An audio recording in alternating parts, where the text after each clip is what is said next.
Welcome back to OneStopTutorials.com. Alibaba back with technique 2 on how to whiten your teeth. Okay, this is another way of doing it. We did the dodge it tool in the last one. In this one, what we're going to do is we're going to do the hue and saturation. Okay, now first things first, what I need to do is make a selection of these teeth. You can use pretty much any of the selection tools, the lasso, the magic wand, whatever you want to use. In this tutorial, we're going to use the quick mask, okay? Just because I got a lot of gums here as well, and I actually big fan of the quick mask. To get into the quick mask mode, you simply hit this little button here, or you hit Q on your keyboard, which is the shortcut, okay? That will bring you into quick mask mode. What I want is a soft edge brush. I'm going to use my bracket key to just bring this brush up just a little bit, 100% opacity, okay, brush tool, and we're ready to start. So all I'm going to do is paint on, and you'll notice that when I'm painting onto these teeth, it'll actually be painting on red. Don't worry, if you haven't watched any of the other tutorials on quick mask, do not panic. This is normal. When I first started Photoshop, this used to really frustrate me because I couldn't work out what was wrong. But all you're doing is you're painting on a selection, okay? That's all you're doing. You're just painting on a selection.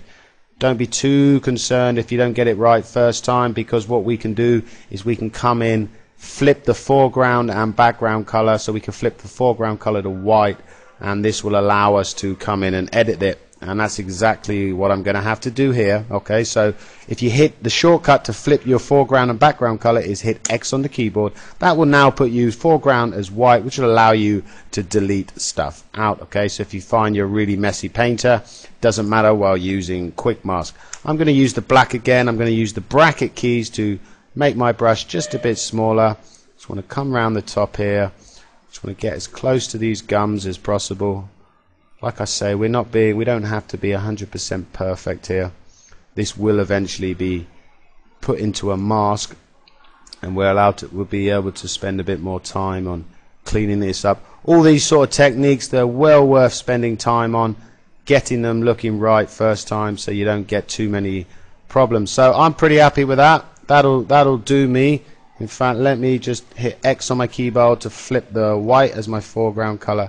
Just going to delete some of this out. Okay, so once you're happy with your selection, so say you're happy with your selection just like this one, all you would do to exit the quick mask mode is hit Q on your keyboard, okay, and it'll show you the selection that you have. We've done a pretty good job. I'm pretty happy with that. Now, as you can see at the moment, our selection, you can see is running ants at the top here. This means that our selection, everything is selected except for the teeth. Okay, what we need to do is we need to invert the selection. You do that by holding down Control, Shift, and hitting I on your keyboard. On a Mac, that is Command, Shift, and I. And what that will do is that will just invert the selection, which now means we have everything selected. We have the teeth selected, not the whole image. Okay. With your selection still selected, come down to your adjustments, little circle here with the line through it, left click on that, and what you want to choose is hue and saturation. When you click that, you will notice you'll get the hue and saturation box, which is this icon, and you'll notice it's masked out that selection that we've made. Okay, so things are looking good so far.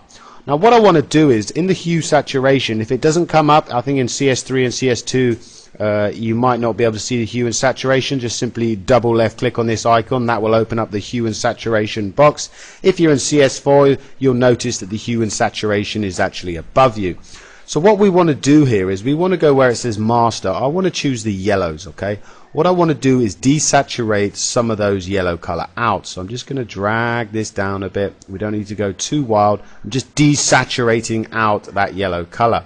What I'm going to do is lighten it up just a little bit as well. Okay, next thing, I'm going to come back to the masters, and I'm actually probably going to desaturate some of that out as well, not too much like I say. And we're going to come to the lightness. I'm just going to lighten these teeth up just a little bit, and there you'll start to see that we're getting the look that we want. This is the before, this is the after. Okay, now this is generally where most people would stop. Okay, but what we're going to do now is I'm going to duplicate this layer. So I'm going to left click in this layer, drag it down to the new layer icon, and that has duplicated the layer. And then this top layer, I'm actually going to click on this drop down menu and choose a blending mode of soft light. And look at that. This is it before, you know, it looks okay, it's got that grey sort of white, you know, you could get away with that, but as soon as we made that soft light, look at that, it makes it so much more realistic, so much more white. They're starting to look really, really nice. Now again, we've got the power of the opacity, bringing down the opacity, adding more opacity, like in this one. You can bring down the opacity in this just so you get rid of some of that white. Like I said before, we do not want these to be 100% white. We just want to give it a look of, you know, looking clean and looking nice. So that's it for this tutorial. Take it easy, guys and girls. Catch you with the next One Stop Tutorials.